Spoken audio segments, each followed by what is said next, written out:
morning, everybody. This is Richard back at you. Enjoying the view, huh, Teresa? Beautiful red Chevelle. Can't beat it. We love red. Red's Yeah. my favorite color, huh, Teresa? It is. It is beautiful. Looks good. Yeah. Red on red, black vinyl top, black stripes. You can't beat it. Look at Annie. It's hot, guys. We tried to go to the lake yesterday at 105 degrees, trying to get out of town for a little bit because we have been working 9 hours a day, 7 days a week, it seems like here lately. So we tried to go to the lake, hang out in the ocean. Ocean, really? It looked like an ocean to me. We haven't seen it so long. That's how bad the sun was and the heat cooked our brains. Sunburn, the Lord. Well, we really had a good time. We thought we were going to stay the night and couldn't do it. And believe me, at 5 o'clock we load up and come home.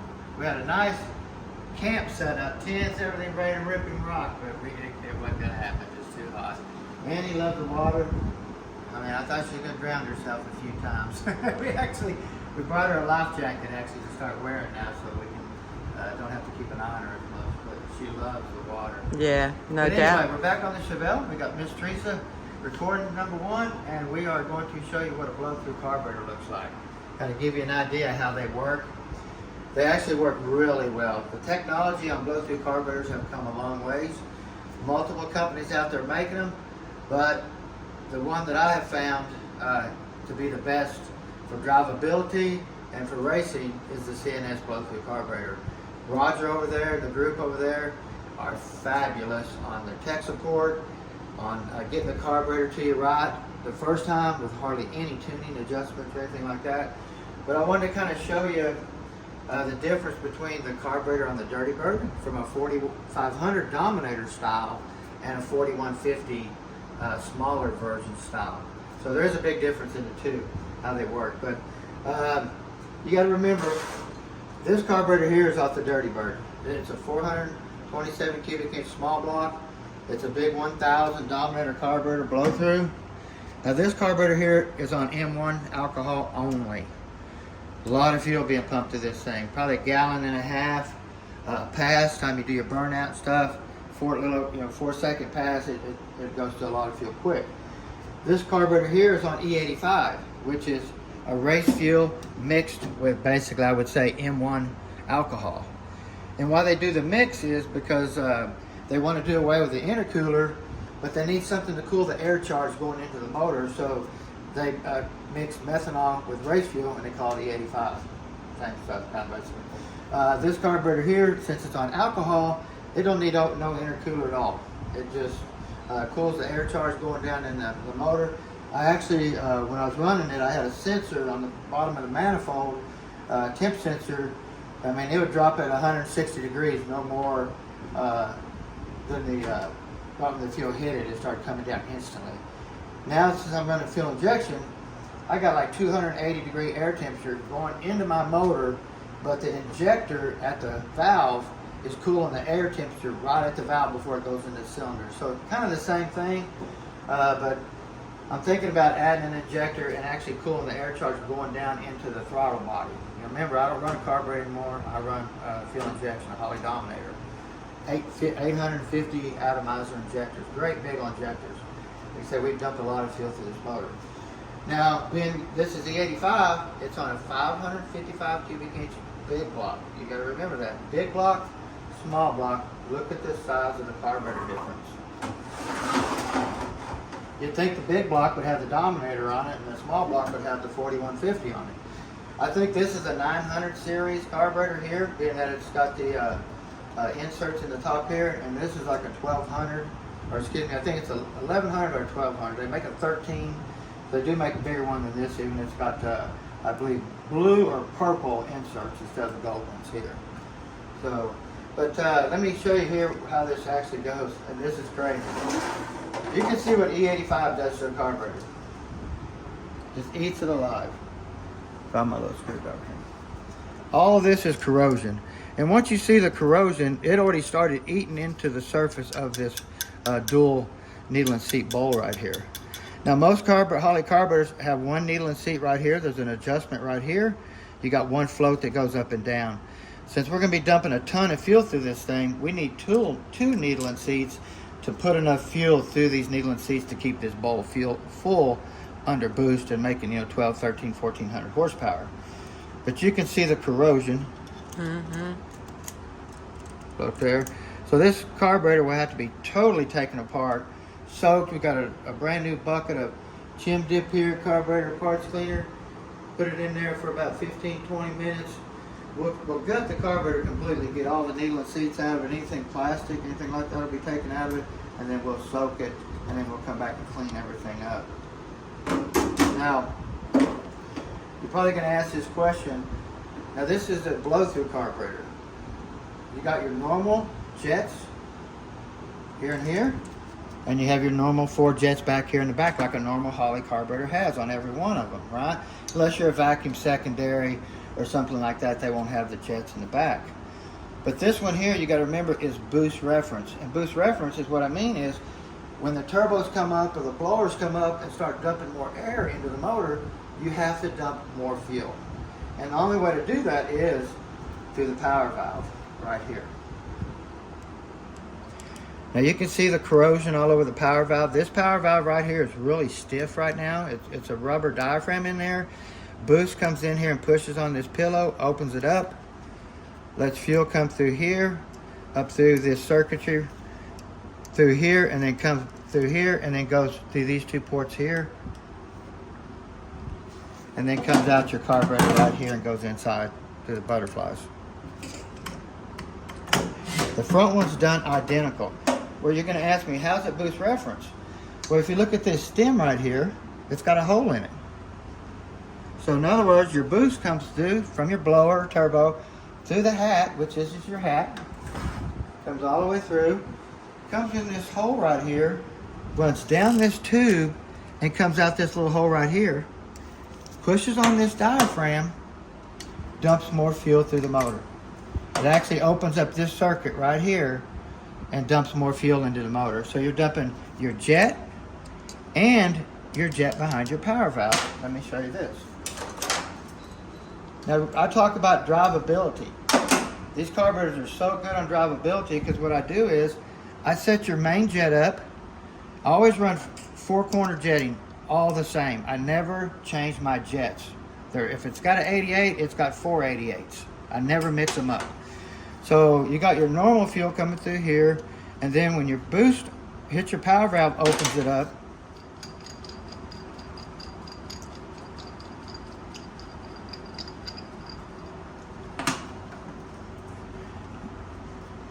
You have 2 jets there. You got 2 on that side, 2 on this side. Now these are really tiny jets. They actually screw out the little tiny Allen wrench. I was going to grab a package of them and bring them over. They're over my other toolbox. But you can change these jets out to put all your boost fuel on the power valve. So you can put these jets in here, adjust your drivability, your throttle response, cruising, all that type of stuff. But when you go to get on this thing, you got to dump a ton more fuel, and you're going to do it through the power valve. You can change these jets right here. You remember on Lisa's car, we put an air fuel gauge in it to monitor both sides of the header. And that's basically what he has to do here too. He has to have air fuel gauges to see exactly what the tune-up is when these power valves open up. Now, even when I log it, you'll be at a certain fueling, and then all of a sudden you'll see these power valves open up, and all of a sudden you'll see your log drop right when the power valves open up and go to a different tune-up for your boost that you're at. Okay?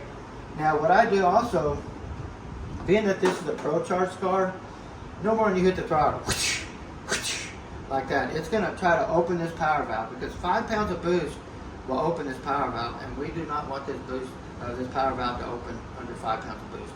We want to delay it to at least 10. So we try to still get our jetting where it's pretty close, where it'll run 10 pounds of boost with no problem. And then we'll start dumping fuel with our power valve. And why I do that is because on the starting line, just say you get on the starting line, you've got the trans brake on and you mat it to the floor, and I'm going to come off the trans brake at 10 pounds of boost. I do not want these power valves opening on the starting line. If you do, you're going to flood the motor. You're going to see it in the graph. You're going to see right when these open up, and it's going to go whoo and just over flood the motor. So what I'm going to do is I'm going to delay these power valves opening up to say 15 pounds of boost. And what I used to do, if you look here, I used to put a a washer on the end of this power valve right here. Put the spring on there, and that keeps the power valve shut, holds it shut longer, okay, and delays it from opening. But I talked to Roger, and they were cutting these stems off so far that I couldn't put a washer on there because the washer would flutter and the fuel going through there, it would come off. So they started extending them a little bit so I could put a washer on there and try to hold that power valve closed longer. See right there, see how it's opening? Mm-hmm. Now, these power valves have to be changed every year before you start drag racing because they get hard. See how that one's not open? If you grab it, it's stiff. It just, see how that will barely even open. See that? I can barely pull it open. If you look at this one, it's already open. You pull it real floppy, real loose, new diaphragm. The spring has to close it. That way no fuel goes into, doesn't give it any more fuel. See? But what I started doing, instead of putting the washer on there, which you could still put the washer, I started going with thinner washers on the power valve that seals it to the diaphragm right here. See the thickness? That's the factory one. These are the ones that I started using. See the difference in the thinness here? So when I put the thin one on there, it's going to let this diaphragm go closer to this spring and hold that diaphragm shut like that. The thicker, the sooner it's going to open. The thinner, the later it's going to open. And I can see when it gets to 15 pounds of boost, if my power valve's open, you're going to see it instantly in my log. If I wanted to delay a little bit more, I put a thinner washer, or I'll put a seal here, or I'll put a washer here to even shut it, hold it even longer closed. Really simple to make these work, but that way you can get your drivability going, and then you can dump all your fuel behind your power valves with your jets. And like I said, on these here, you can even leave these jets out. You notice we got a big one here at the top and a little one at the bottom. That's how you always want to do it. You always want to put your big ones on the top and your little ones on the bottom. That way it keeps the bowl full. A lot better that way. See? Really neat. But let me show you here though, the difference between this carburetor and this carburetor. Okay? If you notice, we have a boost stem. We have a hole in it that comes in here, comes through here, pushes the power valve open. We have a stem that holds it on, the hat on there, but that is not where it's boost referenced at. This one actually is boost referenced to the side of the plate here, right through here. If you'll see it, boost comes in here, goes down this trail, right here, goes through this hole here, and then they drilled a hole right here. So now the power valve is boost referenced to this little tiny hole right here. Now the only difference is you have to run two of them because this one, the rear's boost referenced through here, the front one's boost referenced through here. Well, this one here is boost referenced through one hole only. This hole feeds the back one and feeds the front one. Okay? But let me show you the difference too, guys. This is an alcohol jet. This is an E85 jet. Look at the size. This is a 192 jet. This here is an 88. Look at the difference. That's how much more alcohol you have to run through a motor than E85. Okay? Look at the feed circuit. This is the feed circuit for my small block. Look at the size of the hole for the gas. Look at this one here. Look, tiny, tiny. Look at the size of the dump tubes.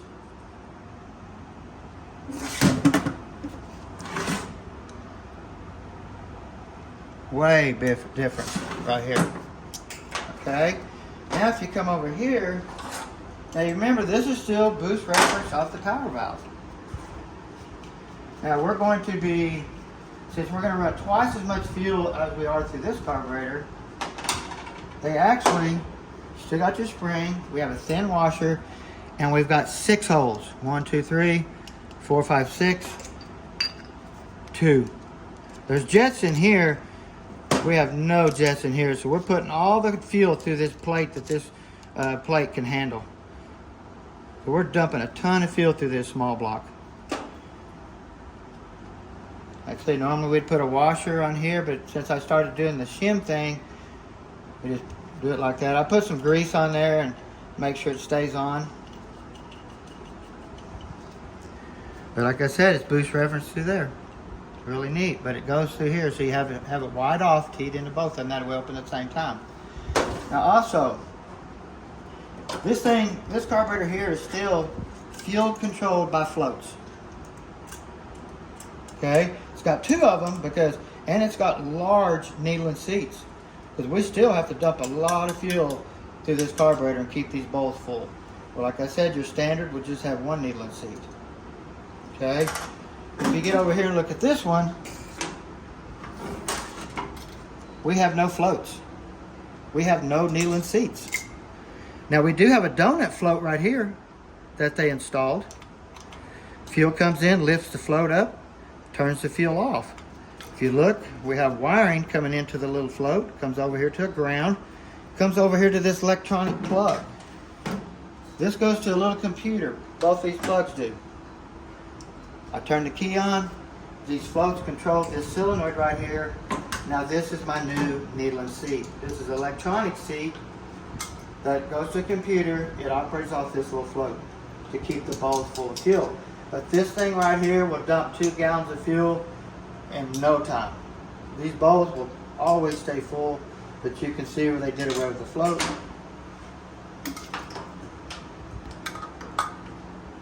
Put the little float in the middle, controls the computer, and just dumps a lot of fuel in this small block. Now if you notice here too,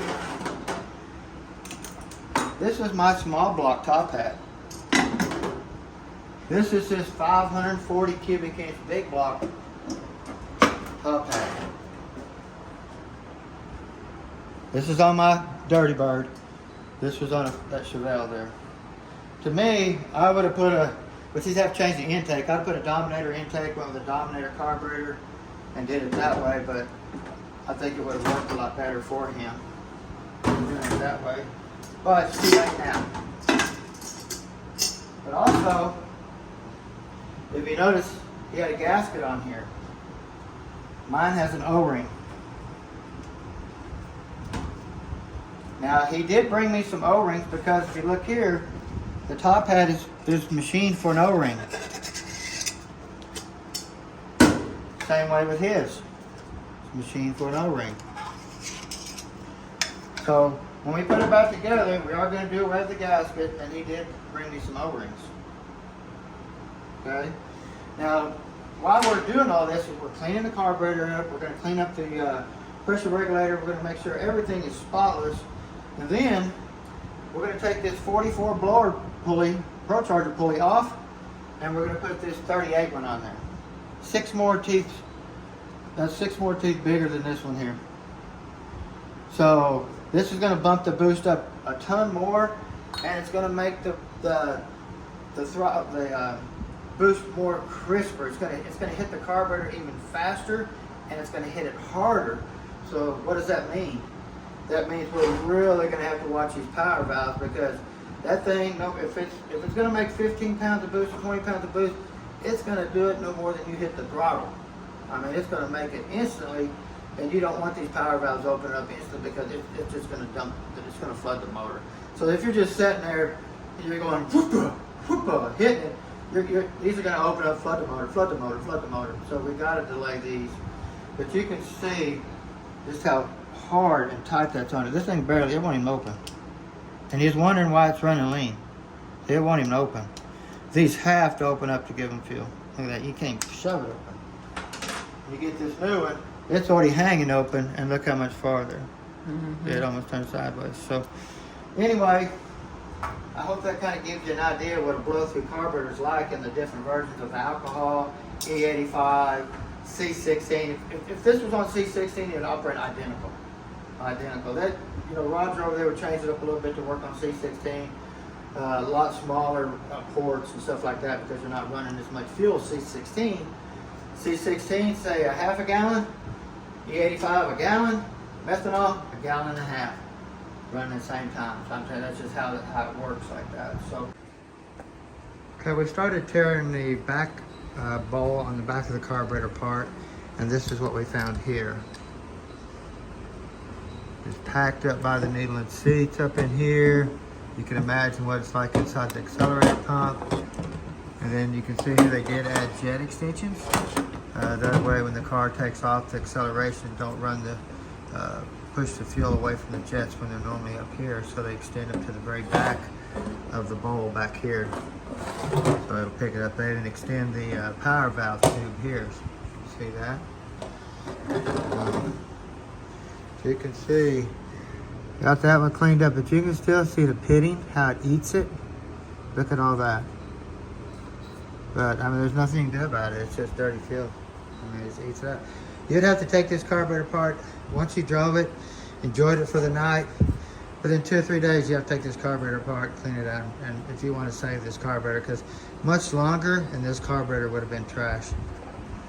So maintenance, maintenance, maintenance.